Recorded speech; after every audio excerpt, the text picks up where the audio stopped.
చంద్రబాబు నాయుడు తన స్వలాభం కోసం పవిత్రమైన తిరుపతి లడ్డు మీద నింద వేసి ఈ రోజు శ్రీవారి భక్తులందరి మనోభిప్రాయాల్ని దెబ్బతీశాడు.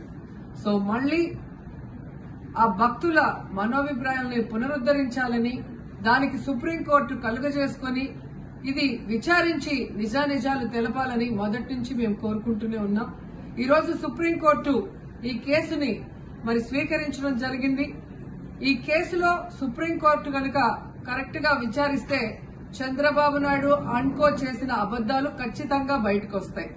ఎందుకంటే మీరే చూశారు, చంద్రబాబు నాయుడు లాంటి వాళ్ళు ఒక సీఎం స్థాయిలో ఉండి తప్పు జరిగిందా లేదా అని విచారణ చేయకుండా, ఎటువంటి సాక్ష్యాధారాలు లేకుండా కేవలం జగన్మోహన్ రెడ్డి గారిని టార్గెట్ చేయాలి, ఆయన మీద నింద వేయాలి, ఆయన్ని హిందువులకి దూరం చేయాలన్న ఒక దురుద్దేశంతోనే ఈ యొక్క కామెంట్ చేశాడు అనేది స్పష్టం కాబోతుంది.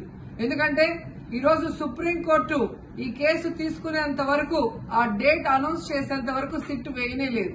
అంటే ఉన్నత స్థాయి విచారణ ఎక్కొట్టాలి, ఉన్నత స్థాయి విచారణ జరిగితే తాను చెప్పిన అబద్దం బయటపడుతుందన్న భయంతో సిట్ ని హడావిడిగా ఏర్పాటు చేయడం మనం అందరం కూడా గమనించాలి. మొదటి నుంచి మాకు సిట్ మీద ఎందుకు నమ్మకం లేదు అంటే, తన పరిధిలో ఉన్న సిట్ ని చంద్రబాబు నాయుడు వేస్తే ఆల్రెడీ తను ఒక జడ్జిమెంట్ ఇచ్చేశాడు కాబట్టి దానికి లోబడే అధికారులు అబద్దాలు మాట్లాడతారు, నిజాలు చెప్పరు. ఎందుకంటే ఈరోజు సిట్ లో వేసిన అధికారి అడిషనల్ డీజీ, ఆయన కన్నా పెద్ద ర్యాంక్ లో ఉన్న టీటీడీ ఈఓ, ఐఏఎస్ ఆఫీసరు మొదట మాట్లాడిన స్టేట్మెంట్ కి చంద్రబాబు నాయుడు గారు అబద్దం చెప్పిన స్టేట్మెంట్ తర్వాత మాట్లాడిన దానికి తేడా చూస్తేనే ఈ సిట్ అనేది సిట్ అండ్ స్టాండ్ కి తప్ప దేనికి పనికిరాదనేది అర్థమైంది. అందుకే మేము మొదటి నుంచి అడిగాము, సుప్రీంకోర్టులో విచారణ జరగాలి, సిబిఐకి డైరెక్షన్ ఇచ్చి విచారిస్తే ఖచ్చితంగా మత కల్లోలాలు సృష్టించాలనుకున్న చంద్రబాబు నాయుడు అన్కో అందరికీ కూడా బుద్ధి చెప్పే అవకాశం దొరుకుతుందని. సో ఈ రోజు విచారణ స్టార్ట్ అయింది. దీన్ని సిబిఐకి అప్పచెప్పి సిట్టింగ్ జడ్జి పర్యవేక్షణలో విచారణ జరిగితే ఖచ్చితంగా హిందువుల మనోభిప్రాయాల్ని గౌరవించిన వాళ్ళమవుతాం, పునరుద్దరించిన వాళ్ళమవుతాం.